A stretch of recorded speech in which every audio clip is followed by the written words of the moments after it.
It's one of those special days of the year at Louisville Speedway. The top stars in NASCAR Winston Cup racing are here for the Kroger Granger Select Race of Champions. You're going to see all the action and meet one of the biggest names in Winston Cup racing right here on Let's Go Racing. Hi again, everyone. I'm Scott Douglas, and welcome to TKR Cable as we get ready to bring you action on what was an incredible weekend at Louisville Speedway, highlighted by the appearance of Harry Gant, Ernie Irvan, Richard Childress, Jimmy Spencer, Cale Yarborough, and Bobby Hillin Jr., Kroger presenting the Granger Select Race of Champions. Got a lot to get to, a lot of great action from Friday night as well, including the payday for one of the figure 8 drivers as the Kentucky Lottery First to Win 4 bonus was hit. Those highlights are coming up, and to get to them, let's go over to Frank Scott. A superstar weekend this past weekend at Louisville Speedway as the Granger Select Race of Champions came to town with 6 Winston Cup Series stars in action here at Louisville Speedway and signing autographs as well. Hello everyone, I'm Frank Scott, and we started things off last Friday evening with the figure 8 divisions in action along with the sportsman and rookie street stocks. And on the line, 2 drivers with 3 feature wins apiece, Tony Anderson along with Pat Pierce, and both of them going for the Kentucky Lottery First to Win 4 bonus in the Pronto Auto Parts figure 8 division. Let's take a look at the videotapes and see who won. Taking a look at the 25-lap feature event for the Pronto Auto Parts Figure 8 division, and in the early going, it was Zeke Skaggs driving car number 6 who took his car to the number 1 position. Chris Harmon, last weekend's feature event winner, on the outside of a 3-way battle for second with Rocket Roger Vincent and the number 42 of Tony Anderson moving through the intersection. The number 91 of Stacy Kelly, Rick Hine, and Pat the Wildman Pierce also made it 3 abreast through the intersection as the traffic was very heavy in the early going. Defending figure 8 champion Pat Pierce was a man on a mission as he chases down Raymond Johnson into turns 3 and 4. He had a $1,000 bonus from the Kentucky Lottery if he could be the first driver to win 4 features during the 1994 racing season. He's already won 3, but the problem is the number 42 of Tony Anderson has also won 3 feature wins, and he had just as much at stake. He chases down Chris Harmon for the number 2 spot moving into turns 3 and 4 with Zeke Skaggs still out front in the early going. Eventually, the top 3 cars all batting for the lead, and Chris Harmon goes out front with Skaggs dropping back to second to battle with Anderson. Leaving Pat Pierce to battle with Raymond Johnson and Roger Vincent. Eventually, though, it was Chris Harmon who fell by the wayside, handing the lead back to Zeke Skaggs with Anderson in second place. Eventually, the current point leader, Tony Anderson, was able to take the number 1 position away when Zeke Skaggs slid just a little bit out of the 4th turn, got his car a little loose, and gave up ground. And from that point on, the driver of the Taylor's House of Color, Silk Impression Silk Screening, and Warehouse Pub Racing Chevrolet, Tony Anderson remained out front. Pat Pierce got no closer than 3rd place in the feature event. And Tony Anderson comes away with the Kentucky Lottery First to Win 4 bonus for the Pronto Auto Parts Figure 8 division. Next, we'll take a look at the 30-lap main event for the Winston Martin Landscaping Sportsman Division. Newcomer Jeff Stiff, driving car number 94, started the event on the inside front row, with the number 12 of Daryl Handley flanking him. As the green flag came out, Stiff took command on the back straightaway, with the number 30 of Bruce Mingus pulling up along the inside of Handley to battle for second, with Chuck Winders in car number 8 and the number 90 of Rick Irwin rounding out the top 5. Later on in the event, Chuck Barnes got past Rick Irwin to take over 5th, and then racing along the inside of Steve Mack down in turns 3 and 4, made contact with Mack's machine and cut down a right rear tire, shifting his car down to the infield and out of contention. David Clyde in car number 6, one of the hottest drivers in the sportsman division so far this year, later came up along the inside of Bill Kimmel Jr. to challenge for that position. As positions were being swapped around lap after lap among the top 5, the race leader Jeff Stiff kept his car in command as he races down the back straightaway. The number 30 of Bruce Mingus that far back in 2nd place, and then running 3rd, it was Chuck Winders in his number 8. As you can tell, the top 5 positions or so were getting stretched out around the Louisville Motor Speedway, with David Clyde running 4th and Rick Irwin running 5th. Here, Reed Boone in car number 29 had problems and dropped by the wayside. Not even a late race caution flag period could take the lead away from the number 94 of Jeff Stiff. Moving into turns 1 and 2 with Bruce Mingus on the outside and the number 69 of Bill Kimmel Jr. running 3rd. Jeff Stiff is a former go-kart racer and has a lot of confidence for the relatively short amount of time in the Sportsman division. Also an unsponsored entry. Moving into turns 1 and 2, though, on the final lap, it was the 01 of Roland Isaacs and the number 3 of Rick Harris colliding. Down into turns 3 and 4 and looking for the checkered flag with Bill Kimmel Jr. right on his back bumper. Jeff Stiff, the Louisville four-wheel drive Rookie of the Year candidate for 1994, goes to victory lane in one of the most major upsets of the 1994 racing season in the Sportsman division. In the 20-lap feature event for the Banquet Table Buffet Rookie Figure 8 division, and Robbie Vincent, car number 62, was the early race leader. Terry Newcomb in car number 01 running at second. Ed Evans runs third. Rick Harper challenged along the inside by Darren Greenwell, and two-time feature event winner Dewey Ferris running inside the top 5. And there's a scramble in turns 1 and 2 in the early going during heavy race traffic. Eventually, Dewey Ferris in the number 151 did some shuffling on his own as he races to the outside of Darren Greenwell, nearly tangling coming out of turn number 4 with Larry Clemens Jr. in the 03 right behind him. Ferris moves into the number 2 spot in the mid stages of the event. Known the past 2 weeks for making his bid for the lead on the final lap of the event. Moving into turns 3 and 4, the 151 of Dewey Ferris comes up just a little bit short as Robbie Vincent closes the door on him and leads the event out of turn number 4 to the checkered flag. Robbie Vincent, sponsored by Mario's Pizza as well as Joe Vincent Auto Repair and Jim's Auto Parts, claims the feature event victory for the Banquet Table Buffet Rookie Figure 8s last Friday evening. In the first 20-lap feature event for the Ken Towery General Tire Rookie Street Stocks, Greg Hubbock made this pass on the inside of Scott Stockton to take the lead, and he never relinquished it. The driver of the Kentuckiana Glass Service Cons Body Shop at Eastview Auto Parts Racing Chevrolet, Greg Hubbock, takes the win. And in the second feature event for the Rookie Street Stockers, car number 157, David Cameron, makes this move to the inside of the number 344 of Ron Kidd to go on to victory. The car is sponsored by H&J Liquors, Jim Dandy Fabricating.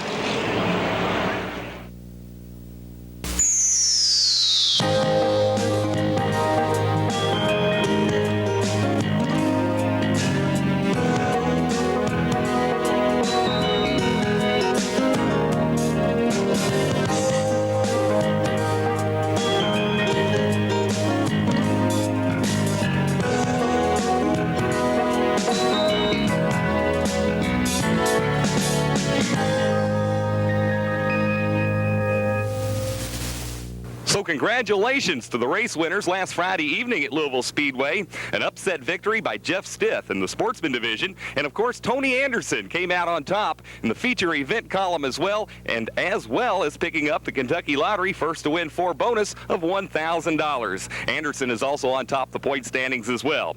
On the Winston Cup Series circuit, Ernie Irvan is on top of the point standings. And our own Scott Douglas caught up with him this past weekend during the Granger Select Race of Champions. Basically around the halfway point of the NASCAR Winston Cup season, the man who is at the top of the battle for the world's most prestigious racing championship is with us, Ernie Irvan, in for the Granger Select Race of Champions. You're here a few years ago. Obviously, that's back a different day. You're kind of fighting it a little bit with the Kroger team, and now obviously you're in one of the best situations in racing, and you've had the most success in terms of the point situation of anybody going around. So obviously things have come a long way, but awfully good for you since the last time we saw you. Yeah, it has. You know, forgot how long it's been since I've been here, but man, the improvements here are unbelievable, and it's great to see short tracks making it and doing a good job like they do here at Louisville. But you know, our season's gone real well this year. The Texaco Avalon Ford is run good everywhere we've been, and really looking forward to the second half. Now, obviously, in a points battle, that you're looking at a couple of guys who know how to run for that championship with Earnhardt and Rusty. What is the philosophy? You just take every race one at a time? That's how I do it. You know, Rusty and Dale may have a different way of doing it. I don't know, but you know, my deal is just go out and try to do the job we've been doing, and try to be consistent, run up front, and try to lead the most laps. And you know, if that's not the way to do it, I guess we'll have to learn it. But that's the way we're going to try to do it. You know, I look over at guys, Waltrip. I look at a guy like Earnhardt, and in some early years, they certainly were a lot of controversy. I look at our buddy Jimmy Spencer now. You went through a little bit of that, but all of a sudden there doesn't seem to be a whole lot of controversy. Is it something that with a little more time on the track, maybe a little more not only experience on your part, but respect from the other drivers, that some of that tends to ease out over time? Well, Well, it does. You know, I mean, the biggest thing is staying out of trouble. But, you know, if you've been in controversy or the things that you've been involved in, the biggest thing is learning what the problem was, admitting the problem, trying to fix the problem, and not blaming it on everybody else. So, biggest thing you can do is just go out and try to race good, race clean, and try to win races. I know there's a lot of talk about Dale being involved, you know, being real high on you and helping out when he could. It seems to me that a lot of these guys, it's interesting in this sport, like the Earnhardts and the Darrell Waltrips, when you think they'd only be concerned with protecting their spot, it looks like there's an awful lot of guys who have accomplished a lot willing to help the younger drivers that are coming into the Cup. Well, one thing about racing is what goes around comes around, and you know, Dale Earnhardt didn't get to Winston Cup racing all by himself. He had a lot of people help him, and you know, that's the sort of thing. I've had a lot of people help me, and you turn around and want to try to help other people. You know, I gave Johnny Benson his first ride in a Busch Grand National car, so you know, everybody likes to help somebody. I mean, and it's not for somebody to say thanks. It's just because we owe it to our racing, and that's just part of it. We enjoy seeing somebody else make it into Winston Cup, and if we can have a part of it, it makes us feel good. Let's talk about your team. Obviously, this is a team that you've been able to get in with as you've gained experience. Obviously, this team over the recent years has gained a lot of experience as a top team. Do you feel like your team really is able to be completely focused on that ultimate goal, which has got to be that championship? I think so, 100%. You know, this team's been in the contention for the championship a lot of years, and you know, I feel pretty good to be racing with them, and the way they give me a good race car every week, and they just do their job right every week. You know, we've had a little bit of troubles with some valve springs and stuff this year, but you know, the guys they're working today down there at the shop and trying to improve it and make it better all the time, because we always know we got some tough competition. We look at this event here, and of course, this is something unique because it's not like a Cup race where you've got so many other things to do. The fans get a chance to meet you and see you.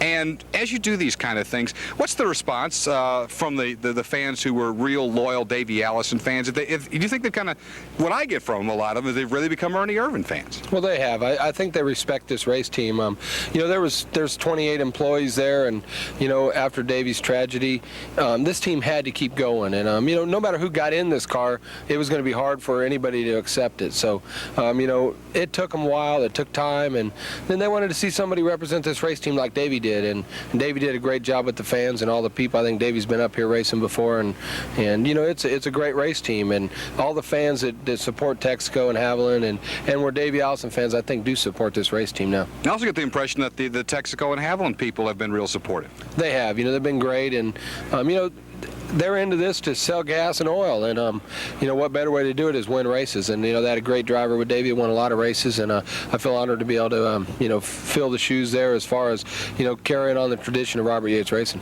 In a day when there's a lot of criticism about pro athletes, not only in terms of whether they deserve to be role models or not, but getting specifically to a situation where to go see your favorite baseball players, you take the kids in there, you might have to pay $20 an autograph. It's still kind of unique that the Winston Cup guys have always seemed to never get into that. They always want to spend some time with the fans when they can. Well, I mean, the fans is what keeps our sponsors here, and then the fans is what keeps our racing going. So, you know, if it wasn't for the fan support and the people buying Texaco gas and Haviland oil, then we wouldn't have all this support from our sponsors. And if without sponsors, we wouldn't be able to race. So, you know, pro athletes, as far as basketball and baseball and things like that, they don't really rely on sponsors. They just rely on being able to go out and play and people come watch the game. The support of the sponsors is what makes our sport go. People are going to come to the races anyway. That's what's unique about racing. It's exciting. It's just like basketball. But we have to have support from our sponsors, and the fans are what does that. I guess looking long term, and I know it was a situation where in some quarters you even took a little grief for it, and a lot of folks said, well, you know, he's doing what he needs to do in terms of all the contract negotiations, everything that went on. Now you seem settled in with this team. I mean, when you look ahead, I mean, do you see yourself with the Robert Yates team for just a long, long time to come? Definitely. You know, basically in this sport, you know, there's 3 or 4 really, really good teams that are the top of the heap, and this is one of them. And you know, you never want to move or go to a different team unless it's a better team, and I just don't see a better race team out there. See the Waltrips and some of these guys, the Bodines, decide to own their own teams. That's something you'd like to do someday? No. I'll let the owner have the headaches. All right. Ernie, congratulations. We're looking forward to seeing now this new track here. They just built this. It's the first time you guys will get on it, and it looks like it's going to pose some interesting challenges for you. It is. It kind of looks like a small Nazareth, and that was a lot of fun to race there. So I'm sure it'll be a good race tonight, and hopefully everybody will have a good time. We're going to find out, because as Ernie Irvan gets ready to go get in the driver's seat, we're going to go to the highlights of the Kroger Granger Select Race of Champions. So there you have it, Ernie Irvan, the driver of the Texaco Javelin Racing Ford on the Winston Cup Series circuit of NASCAR. We'll move on to Saturday night's great racing action featuring the Granger Select Race of Champions and all 6 Winston Cup stars. In addition, we'll take a look at the highlights from our own Winston Busch late models, along with the All-State Waterproofing Street Stocks and the Ken Towery General Tire Mini Stock Division. We'll start things off Saturday evening with the 40-lap feature event for the NASCAR-sanctioned Winston Busch late model stock cars. And Bill Johnson, former Kentucky asphalt champion, started up inside row number 1 and led Bill Kimmel Jr. down the back straightaway with the number 8 of Chuck Winters running 3rd, Dean Donahoe at 4th, and Preston Ford rounding out the top 5 in the early going. With Johnson in command, Chuck Winters motored up along the inside of Bill Kimmel Jr. and took away the number 2 position. Later, Larry Metters spun over in turn number 2 while battling for a top 5 in the running order. Racing down into turns 3 and 4 and coming back to the yellow flag, Chuck Winters out-hustles Bill Johnson to the start-finish line and takes over the number 1 position. Saturday night's fastest qualifier and 3-time defending late model track champion and current points leader, Keith Gardner in car number 98, was hustling all along to try to recover from an early spin in the event, but he had a lot of distance to make up as the number 5 machine of Bill Johnson leads the field back into turns 1 and 2. Todd Robinson dives to the inside of Chuck Winters to take over 2nd place with very little time left in the event. The number 5 machine, a 1994 Chevrolet Camaro out of the Harris Racing Stables, Bill Johnson collects his first career feature event victory at Louisville Motor Speedway, driving the Ken Holbach's Car America, Conover's Body Shop, Kentucky Clutch Rebuilders, and Ashby Trucking Company Racing Chevrolet. Taking a look now at the 1994 running of the Granger Select Race of Champions presented by Kroger Supermarkets. As the front row comes out of turn number 4, they put the green flag out, and Bobby Hillen Jr. driving Rick Harris's number 3 flashes into turns 1 and 2. Jimmy Spencer in car number 12 driving Darrell Hadley's machine takes over the number 1 position as they trade paint over in turn number 3 for the number 1 position. Cale Yarborough driving car number 30, Bruce Mingus's machine, runs 3rd as they complete lap number 1, and the number 03 machine of Harry Gant goes on a spin coming out of turn number 4. Spencer in car number 12 eventually takes over the number 1 position, but down to the inside comes Bobby Hillen Jr., the defending race winner of the Granger Select Race of Champions. Later, Jimmy Spencer makes this pass on the inside to assume the lead. And with Richard Childress driving car number 38 closing in, driving Scott Dewey's car, the checkered flag falls on the first 10-lap segment. Jimmy Spencer comes away with the victory in the first 10-lapper. Ernie Irvan driving car number 5, Chuck Barnes' car, leads the field down for the start of the second and final half of the event with the number 30 of Cale Yarborough up on the outside. Richard Childress pulls up into the number 2 spot as the current Winston Cup Series point leader leads the pack. Just a lap or so later, Richard Childress moves down to the inside of Ernie Irvan to take over the number 1 position, just like he wishes his driver Dale Earnhardt could do sometimes on the Winston Cup Series circuit. And in the end, it was the defending Winston Cup Series car owner Richard Childress finding victory lane once again at Louisville Motor Speedway over Ernie Irvan and the number 12 machine of Jimmy Spencer. In the Ken Towery Auto Care Center General Tire Mini Stock feature event, it boiled down to a shootout between past champion number 55 Dale Thomas and the number 5 the J&R Enterprises Bratcher Apollo Lubricants.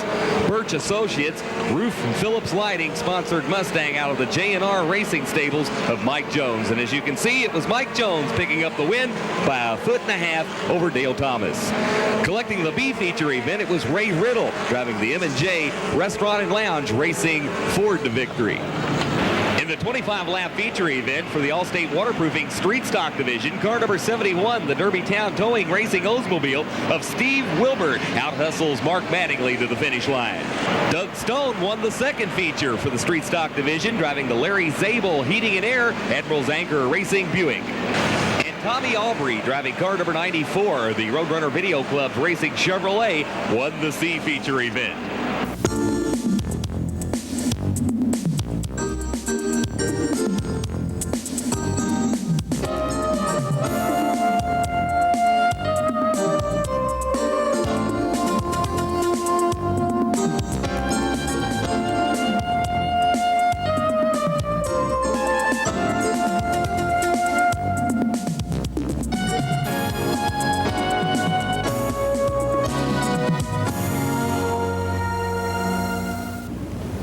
certainly all the stars of the Granger Select Race of Champions here at Louisville Speedway would certainly qualify for the Field Premium Meats Top Dog of the Week award. But for that, we'll go to Scott Douglas and find out who the top driver at LMS was last weekend. Time now to take our hats off to the top racing performances of the last racing weekend at Louisville Speedway as we hand out the Field Premium Meats Top Dogs of the Week award. And I did say top dogs because we've got a tie this week after two scintillating performances by drivers who picked up their first ever Louisville Speedway feature wins. Friday night, Jeff Stiff bringing home his sportsman car in front of all the top dogs in the sportsman division. And then on Saturday, Bill Johnson able to hold off the top chargers in the NASCAR Winston Busch late model class. So it's Jeff Stiff and Bill Johnson. This week's Field Premium Meats Top Dogs of the Week. Well, certainly some great racing action last weekend at the NASCAR-sanctioned Louisville Speedway. But I tell you what, not all the drivers came home winners. Some of them were loaded up backwards on the trailer. Chances are they probably got involved in a collision on the racetrack, and there were certainly a few of those. That brings us to the greatest hits portion of our program. Scott Heinman gets out of shape driving his number 14 Chevrolet Camaro on the front straightaway, taps the number 7 of Spanx Overbeck, and then wraps the outside retaining wall on the front straightaway. Dan Cochran in car number 92 breaks loose in the fourth turn, collides with the number 0 of Tony Deckard, and then the number 7 of Spanx Overbeck as Dan Cochran's machine comes to a rest on the front straightaway. This one's rather unique as the number 10 of Pastor Ron Lasley gets a left rear tire cut down and then recovers it with the left front wheel well. Watch this. The number 90 of Rick Irwin taps Pastor Ron. Around he goes. Off comes the tire, and then he recovers it with the left front. That ought to be in the Olympics sometime. A pair of accidents on the same lap involving the same car. Moving into turns 1 and 2, David Baskins collides with the number 62 of Robbie Vincent, then the number 115 of Martin Brown. Martin Brown leaves the scene of the accident only to get involved in a crash at the intersection. Just wasn't his night, I guess. The number 122 is going to see some action here in turns 1 and 2 as the 019 collides with him. Going into the first turn, and around he goes, and then the number 32 makes contact with him as well, tearing away the left front fender. Well, the race cars weren't the only thing taking a beating last weekend at Louisville Speedway. Brand new safety barriers, foam-filled barriers protect race cars from concrete walls, and Pastor Ron Lasley in car number 10 decided to try one out. Actually, Ron lost control of his car going into turn number 3, hitting the foam barrier in the third turn and nearly turning his car up on the side. Ron emerged from the car uninjured, and the car suffered a little bit of damage. While racing among the race leaders in sportsman competition, the number 6 of David Clyde gets turned around after he and Tim Crawford collided in the third and fourth turn. And to add insult to injury, the number 22 of Jeff Roberts also collided into the accident. Oliver Thompson in car number 00 gets turned around in the fourth turn and then collected by Kent Smith's Chevrolet Vega. Vega meets Ford in the fourth turn. After racing last Saturday night at Louisville Speedway, Debbie Bartley might say, Mama said there'd be days like this, as the number 25, the leader, co-leader in the point standings, I should say, Debbie Bartley collides with Dub Tennell down in turns 1 and 2 and sidelined her car from the event. As we said before, the foam barriers at Louisville Speedway took quite a beating. First, there's Jerry Embry in car number 51. Then along comes Troy Phillips in car number 38 and knocks the foam barrier completely out onto the front straightaway, bringing out the yellow flag for, you guessed it, debris on the track. Well, Frank Scott, once again, the Granger Select Race of Champions presented by Kroger proved to be a true highlight. The Lord blessed us with an incredible weather day. The fans turned out in huge numbers. But I'll tell you, this was one of the neatest bunches of drivers we've ever had. Great down-to-earth guys, and what a show they put on. Well, Scott, there's a lot of diversity there. You have car owners now like Richard Childress and Cale Yarborough, a driver on his last lap around the Winston Cup Series circuit. Harry Gant, of course, the points leader. Ernie Irvan here. Bobby Hillen Jr., who's with a potentially great ride, great group of racing team, and of course, Jimmy Spencer, Mr. Excitement. So when you got a group like that together, you got a great show, and the race fans saw a great one. Well, and that's what we do here at Louisville Speedway. A great combination of the greatest in weekly short track racing, but of course, we can take it to the major leagues as well, as we do so often, and we'll later this month when the USAC Sprints come to town once again. But I'm not sure what level it gets taken to when the Death Cheater arrives Saturday night for the Human Fireworks Show. Well, I think we're going to have a real hot time, as a matter of fact. I'm not aware of all the stunts he's going to do. I know there's going to be 6 death-defying stunts, and if it's anything like he was last year, Frank Parks is really going to put on a great show for the fans. Hope you're going to be out here for that, and that one's coming up, of course, to highlight the 4th of July holiday weekend. One other thing about that event is something new. We want to welcome a new sponsor aboard, and that being the new Cricket Safer lighter. It's a lighter that's something new, and that's with the child-resistant switch. And what they'll do is when you come to the track to see the Death Cheater, to see all the races, and you bring along a lighter, just any kind of lighter you have, butane lighter or whatever, they'll let you exchange that and try out the new Cricket lighter. But as we talked about, so many different unique people getting involved in the sport of racing here at Louisville Speedway. Our friends at PNC Bank will be back with us again. What can you say about the folks at Roof and Phillips Lighting and the great support they give us? And it just all makes it a real neat situation here at Louisville Speedway that we're excited about. Well, exactly, Scott. And again, the summertime sport here in Kentuckiana is stock car racing, and a lot of corporations have chosen to market their products and introduce new products through this venue of NASCAR-sanctioned Winston Racing Series stock car racing. And of course, we introduce all the action to you every week here on Let's Go Racing. Till next week, for Frank Scott, I'm Scott Douglas. We'll see you at Louisville Speedway.